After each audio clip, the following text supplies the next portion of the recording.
सालाना तेरी बरकतों का जिक्र क्या।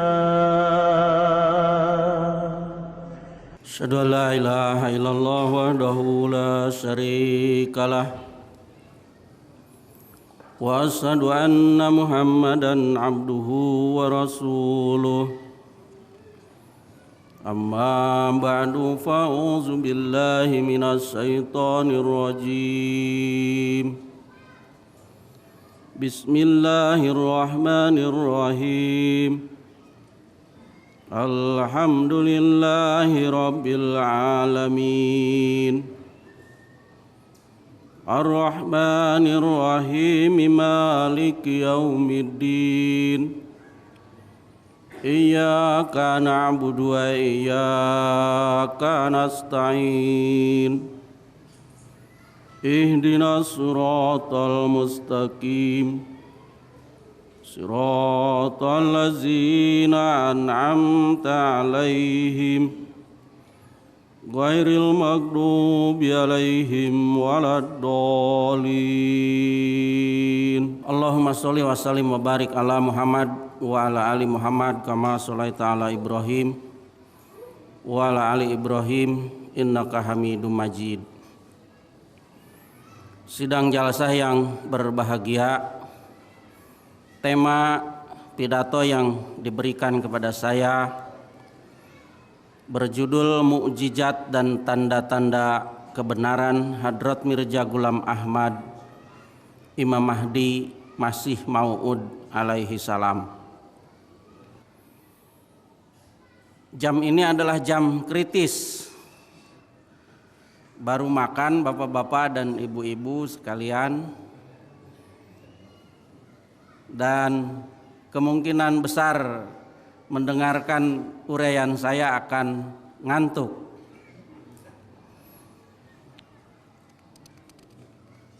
Apalagi metodologi ceramah menurut kebiasaan dalam jemaat itu tidak boleh menggunakan PowerPoint. Sesuai dengan tradisi suci jemaat, ceramah harus disampaikan dengan cara dibacakan. Itu info yang saya terima dari panitia. Oleh karena itu, dalam kesempatan ini maka saya pun akan membacakan makalah saya yang bertema Mukjizat dan Tanda-tanda Kebenaran Hadrat Mirza Ghulam Ahmad Imam Mahdi Masih Mau'ud alaihi salam. Sidang jalsa yang berbahagia, Nabi bersabda, yusiku man asa minkum ayul qa'i sabnu maryama imama mahdian wa hakaman adalan wa yaksiru solib wa yaktulunal hinjir. 1436 tahun silam, baginda Nabi Muhammad sallallahu alaihi wasallam bernubuat sebagaimana dalam hadis yang barusan saya bacakan.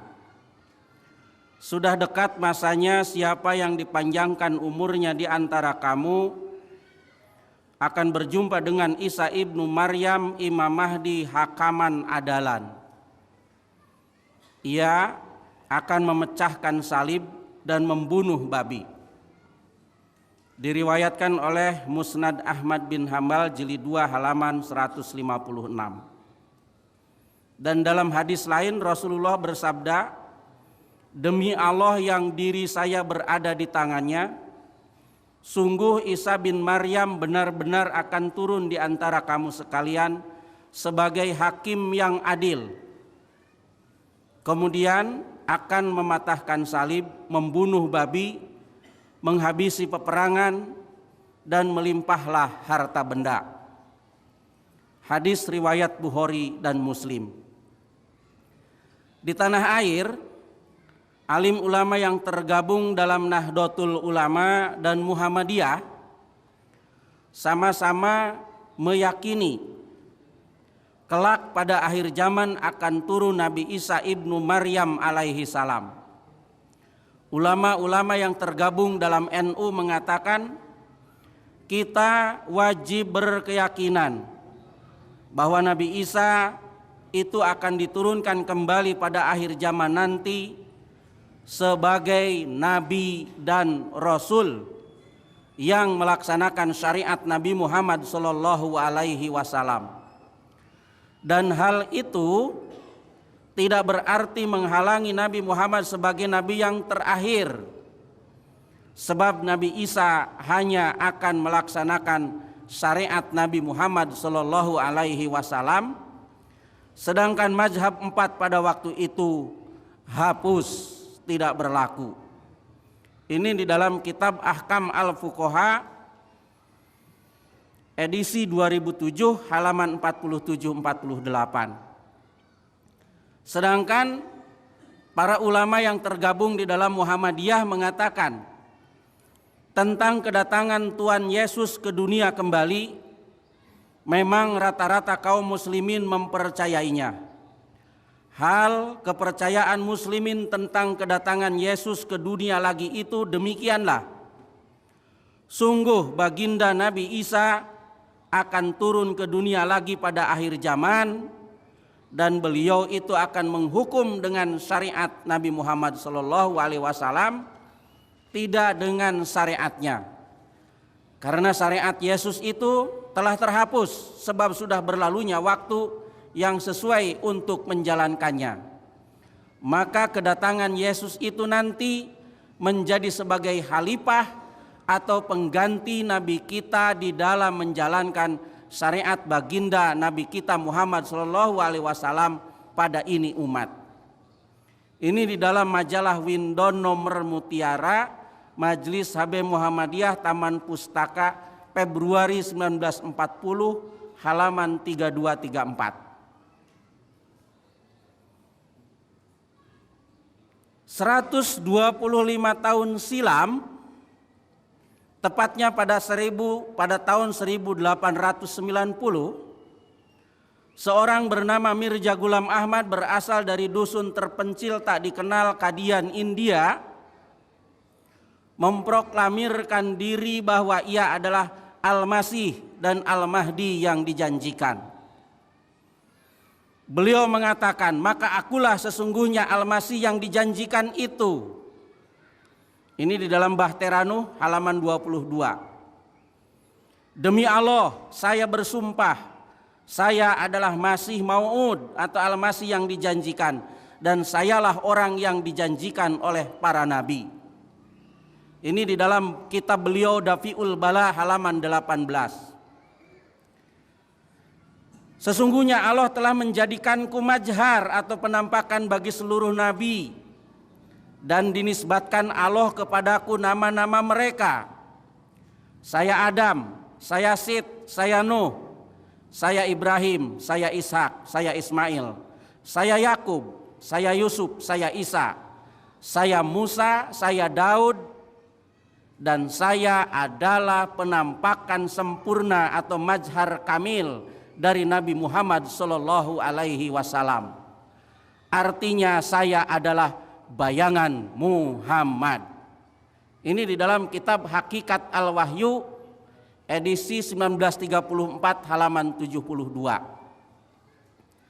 Dan beliau berkata lagi, dan sungguh aku telah diutus pada awal abad ini yang diberkati Tuhan untuk menyatukan agama Islam dan menolak apa yang menyerang kitab Allah dan sebaik-baik manusia, dan memecah tongkat orang yang durhaka, dan menegakkan dinding-dinding syariat.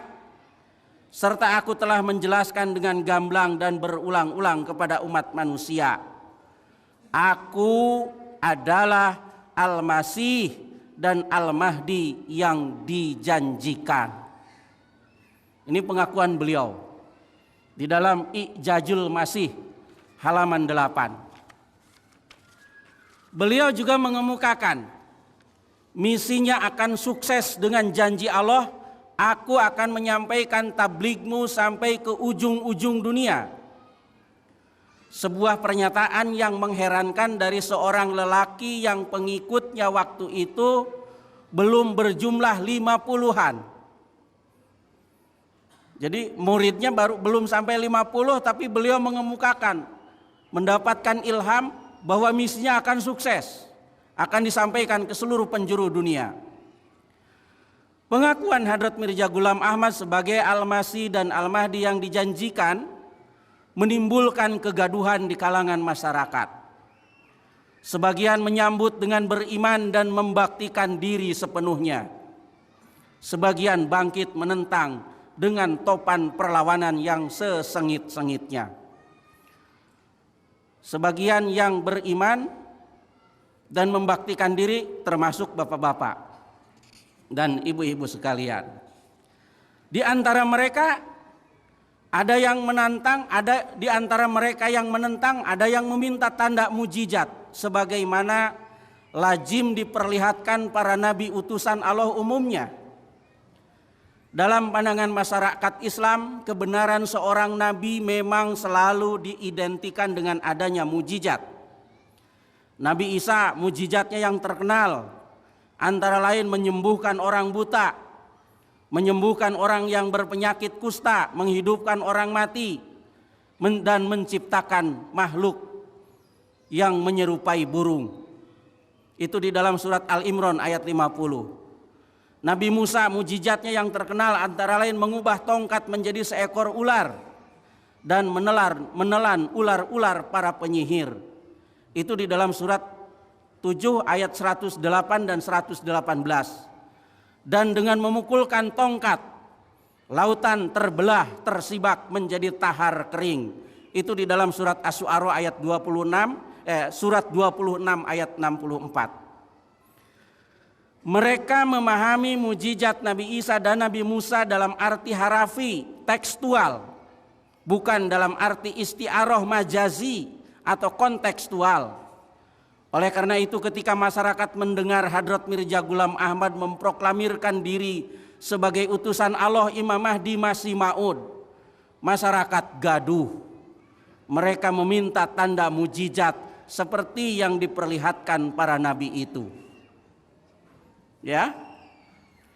Sebelum mengemukakan mujizat-mujizat Hadrat Mirza Ghulam Ahmad Imam Mahdi Masih Maud, ada baiknya dalam kesempatan ini saya menjelaskan terlebih dahulu apa dan bagaimana mujizat itu sebenarnya. Sidang jalsa yang berbahagia, di dalam Al-Quran tidak terdapat kata mujizat. Al-Quran tidak menggunakan istilah mujizat untuk keistimewaan yang diberikan Allah kepada para nabi. Istilah yang digunakan Al-Quran untuk keistimewaan para nabi adalah bayyinat, keterangan nyata. Seperti di dalam surat 10 ayat 14, surat 7, surat Al-A'raf ayat 102. Atau ayat, tanda-tanda. Seperti di dalam surat Al-Imran, surat yang ketiga ayat 50 dan surat Ibrahim, surat ke-14 ayat 6. Keistimewaan Nabi Isa menyembuhkan orang buta, berpenyakit kusta, menghidupkan orang mati, dan menciptakan makhluk yang menyerupai burung. Di dalam Al-Quran disebut ayat, bukan mukjizat tetapi ayat. Inna fi zalika la ayatalakum in kuntum mu'minin. Sesungguhnya dalam hal ini, dalam hal penyembuhan orang buta, penyembuhan berpenyakit kusta, penghidupan orang mati, dan menciptakan makhluk yang menyerupai burung, ada satu tanda bagimu, katanya. Jika kamu orang-orang yang mukmin. Ini dalam surat Al-Imran ayat 50. Keistimewaan Nabi Musa, tongkat dilempar berubah menjadi ular, memakan ular-ular tukang sihir dan membelah lautan, juga disebut ayat. Dalam Al-Quran itu istilahnya ayat, bukan mukjizat. Wa fi Musa id arsalnahu ila fir'auna bisultani mubin. Dan di dalam kisah Musa ada tanda ketika kami mengirim dia kepada Fir'aun dengan dalil yang terang. Surat 51 ayat 39. Inna fi zalika la ayatil likulli sabarin sakur. Sesungguhnya dalam hal itu ada tanda-tanda bagi orang-orang yang bersabar dan bersyukur. Surat Ibrahim ayat 6 atau surat yang ke-14 ayat 6. Al-Quran menjelaskan apabila mereka melihat ayatan yang dalam bahasa kita dikatakan mukjizat, mereka memperolok-olokkan dan mengatakan itu sihir yang nyata. Wa iza ra'au ayatan yastashiruna wa qalu in haza illa sihrum mubin. Dan apabila mereka melihat tanda-tanda, mereka memperolok-olokkan dan mereka berkata ini tidak lain melainkan sihir yang nyata. Surat As-Saffat surat 37 ayat 15-16. Istilah mukjizat adalah istilah yang digunakan para ulama mutaakhirin untuk menyebut keistimewaan para nabi. Jadi kalau di dalam Al-Quran istilah mukjizat tidak digunakan, yang digunakan adalah ayat. Istilah mukjizat adalah istilah yang digunakan para ulama mutaakhirin. Imam Jalaluddin Abdurrahman As-Suyuti rahmatullah alaihi berkata, al-mu'jizatu amrun khariqun lil adati ala wafqit tahoda. Mukjizat adalah sesuatu yang luar biasa yang terjadi menurut seruan orang-orang yang berdakwah itu. Ini di dalam kitab Usuluddin halaman 7. Dan beliau berkata lagi, mukjizat ialah sesuatu yang luar biasa yang disertai dengan seruan dan yang tidak dapat dilawan. Itu menurut Imam Jalaluddin Abdurrahman As-Suyuti. Menurut para ulama mukjizat itu ada dua macam. Mukjizat yang berhubungan dengan benda-benda dan mukjizat yang berhubungan dengan akal dan ilmu pengetahuan. Ya, mukjizat ada yang berhubungan dengan benda-benda dan ada yang berhubungan dengan akal dan ilmu pengetahuan. Imam Abdurrahman As-Suyuti mengatakan mukjizat itu terbagi dua. Satu, mukjizat yang berhubungan dengan perkara-perkara yang dapat diketahui dengan panca indera, dengan mata. Dua, mukjizat yang berhubungan dengan akal dan ilmu pengetahuan.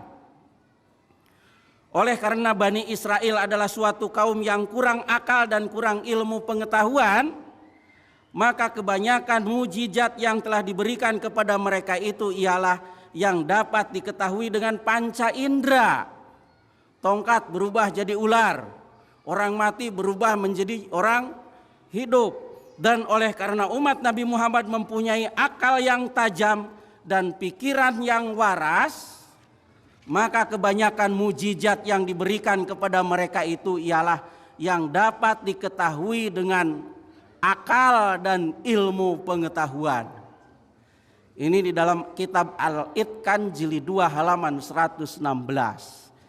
Jadi nanti Bapak akan melihat dua warna mukjizat yang berbeda antara yang terjadi di masa Nabi Isa dan Nabi Musa dengan di masa Nabi Muhammad dan di masa Hadrat Mirza Ghulam Ahmad. Makanya saya jelaskan lebih dahulu. Dan menurut Hadrat Mirza Ghulam Ahmad, mukjizat itu bisa terjadi karena kefanaan atau kedekatan diri kepada Allah. Beliau di dalam buku Bahteranu halaman 16 mengatakan, dan pada setiap kemajuan yang dicapai manusia, penampakan kekuasaan Tuhan pun terjadi lebih meningkat. Dia memperlihatkan kekuasaannya yang luar biasa manakala terjadi perubahan luar biasa. Inilah pangkal keajaiban-keajaiban dan mukjizat-mukjizat.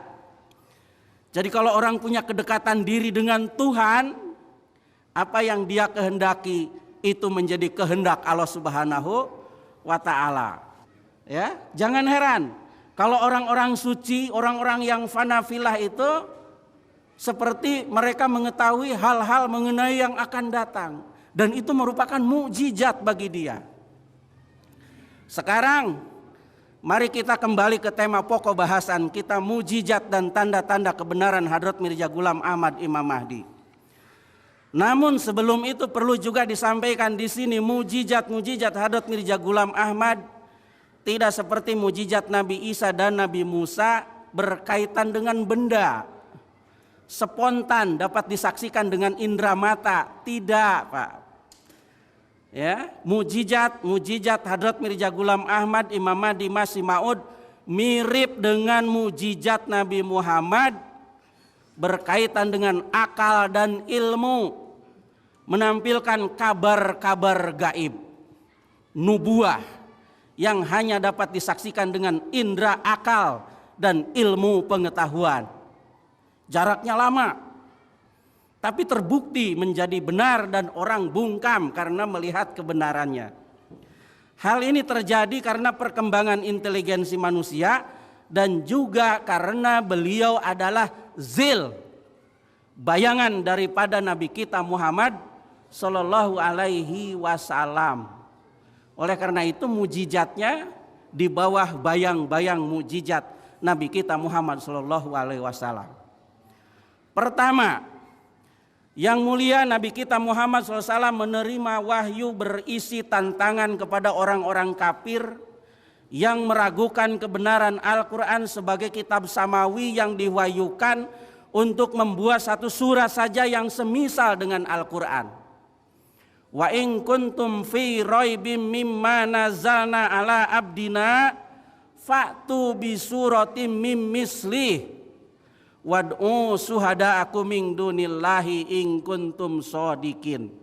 Surat Al-Baqarah ayat 24. Jika kamu dalam keraguan tentang apa yang telah kami turunkan kepada hamba kami, maka buatlah satu surah yang semisalnya dan ajaklah pembantu-pembantumu selain Allah sekiranya kamu orang-orang yang benar. Sejak tantangan itu dilontarkan, semasa hidup Nabi kita Muhammad, sesudahnya, bahkan hingga masa sekarang kita ini, tidak ada seorang pun dari orang-orang kafir yang meragukan kebenaran Al-Quran tampil menjawab tantangan tersebut. Mereka terdiam bisu, mereka bungkam seribu bahasa. Mereka seperti diilustrasikan hanya berkata, ini tidak lain melainkan sihir yang nyata. Ini tidak lain melainkan seorang laki-laki yang hendak berusaha menghalangi kamu dari orang-orang dari apa yang disembah oleh bapak-bapakmu. Ini dalam Al-Quran surat Saba ayat 34. Surat As-Saba itu surat 34 ayat 44. Tidak adanya seorang pun yang tampil menjawab tantangan baginda Nabi kita Muhammad SAW membuat kitab semisal satu surah Al-Quran saja, itu menunjukkan bahwa Al-Quran adalah mukjizat terbesar baginda Nabi kita Muhammad Sallallahu Alaihi Wasallam. Dan umat Islam pun yakin Al-Quran adalah mukjizat terbesar Nabi kita Muhammad Sallallahu Alaihi Wasallam. Itu mukjizat yang berkaitan dengan akal dan ilmu pengetahuan. Jadi tidak seperti di masa Nabi Musa dan Nabi Isa, orang mati nampak menjadi orang hidup, tidak. Sekarang bagaimana Hadrat Mirza Ghulam Ahmad? Beliau menulis sebuah buku dalam bahasa Arab berjudul I'jazul Masih. Buku tersebut berisi tafsir Al-Quran surat Al-Fatihah. Buku tersebut dipresentasikan oleh beliau untuk menanggapi orang-orang yang menganggap beliau bodoh dan tuna ilmu pengetahuan. Beliau mengemukakan bahasa Arab dan tafsir yang terkandung dalam I'jazul Masih berasal dari daya Allah pemilik kemuliaan. Bahasa Arabnya sangat baligh, fasih, malih, dan oleh karena itu buku itu diberi nama I'jazul Masih, mukjizat-mukjizat Al-Masih. Ini tercatat ditulis oleh beliau di dalam buku Ijazul Masih halaman koper, halaman judul. Mengenai kekuatan dalil-dalil dan ketajaman penanya dalam Ijazul Masih, beliau berkata, dan demikianlah Allah menghendaki untuk kami di zaman ini agar kami memecahkan tongkat kepalsuan dengan dalil.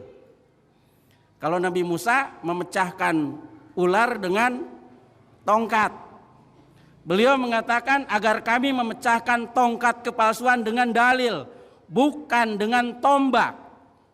Maka dia mengutusku dengan ayat-ayat, bukan dengan pedang yang tajam. Dan dia menjadikan penaku dan kata-kataku sebagai sumber makrifat dan kecaman. Dan dia tidak memberikan pedang dan tombak kepadaku, dan dia menegakkan dalil dan keterangan yang menempati kedudukan senjata tersebut.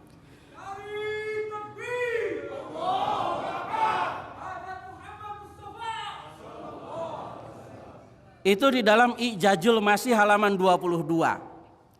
Kepada orang-orang yang menganggap beliau bodoh dan tuna ilmu pengetahuan, beliau pun menantang mereka untuk membuat tafsir yang semisal dengan Ijazul Masih sebagai tandingan. Beliau berkata, jika kalian mengingkari mukjizatku dan menyerangku sebagaimana penyerang, dan kalian menyangka bahwa kalian telah diberi ilmu Quran dan sastra yang memukau, marilah, kata beliau, kita ajak pahlawan kami dan pahlawan kalian, ulama kami dan ulama kalian. Kemudian kita duduk berhadap-hadapan sambil menulis tafsir satu surat dengan spontan, mandiri tanpa minta bantuan. Ijazul Masih halaman 2324. Tidak seorang pun tampil menghadapi tantangan beliau itu. Mereka yang mengaku dirinya guru Al-Quran dan ahli ma'rifat Quran menolak untuk menulis tafsir menandingi tafsir yang beliau tulis dalam Ijazul Masih. Sampai hari ini, Pak,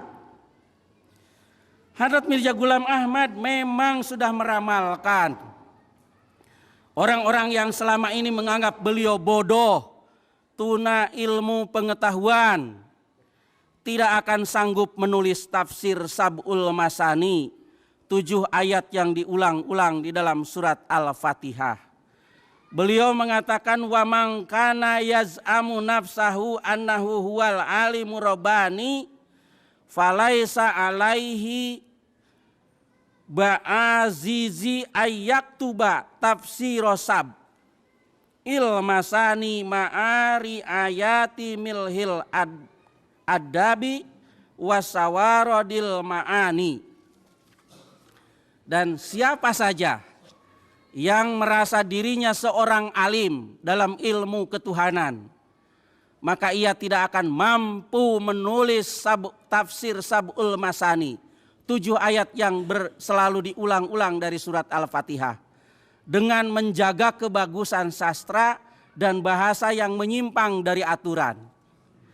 Jadi beliau sebelumnya sudah meramalkan kalau tantangan beliau itu tidak akan ada satupun yang mampu menjawab tantangan beliau itu.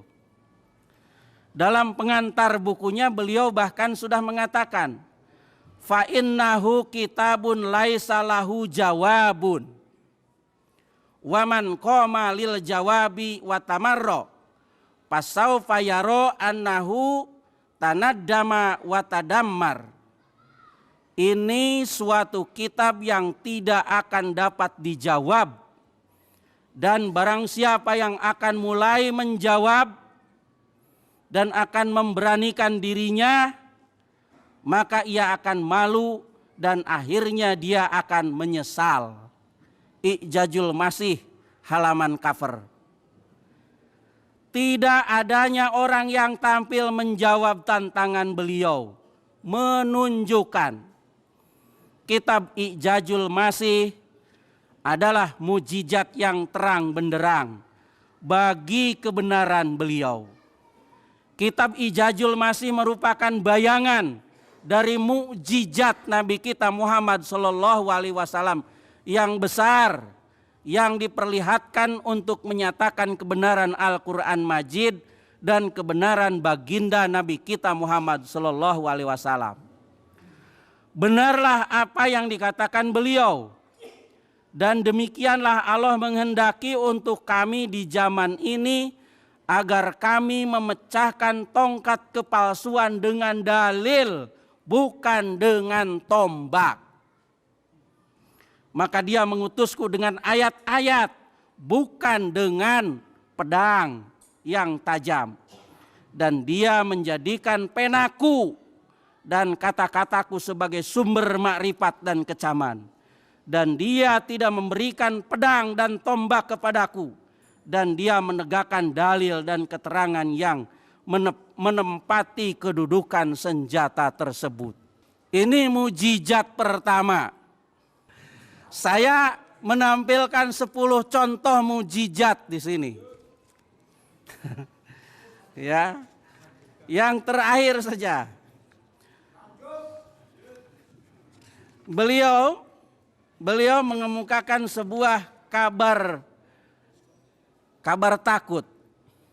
Pada tahun 1902 beliau menerima kabar dari Tuhan bahwa daratan Hindustan akan dilanda wabah pes, wabah tahun. Dan beliau kemudian menulis buku namanya Bahteranu. Dan di dalam buku itu beliau mengajak orang-orang untuk berkehidupan suci. Dan siapa yang mau selamat dari malapetaka yang bakal terjadi wabah tahun tersebut, agar mereka naik ke dalam perahu yang beliau bangun, yaitu Jemaat Ahmadiyah. Arkabu fiha bismillahi majriha wa mursaha. Naiklah kamu sekalian ke dalam bahtera ini dengan menyebut nama Allah di waktu berlayar dan berlabuhnya. Tiada yang dapat melindungi hari ini dari takdir ilahi selain Allah yang Maha Penyayang.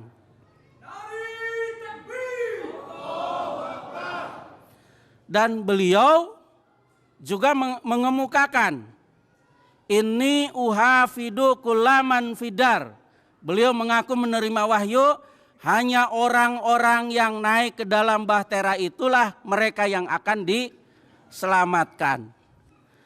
Tahun 1902 Hindustan dilanda malapetaka wabah tahun. Pemerintah berusaha untuk menyelamatkan masyarakat, tetapi ratusan ribu jiwa melayang karena bencana malapetaka wabah tahun tersebut. Hanya mereka yang bernaung di dalam rumah dan bahtera rohani yang dibangun oleh Hadrat Masih Maud-lah yang selamat. Ini adalah mukjizat. Sebab Imam Abdurrahman Jalaluddin As-Suyuti pun mengatakan sebuah nubuah kabar gaib itu juga merupakan mukjizat. Beliau menerima ilham lagi, ini muhinun man aroda ihanataka wa ini muinun man aroda i'anataka. Aku akan menolong, aku akan menghinakan siapa yang menghinakanmu, dan aku akan menolong siapa yang menolongmu. Sekian, assalamualaikum warahmatullahi wabarakatuh.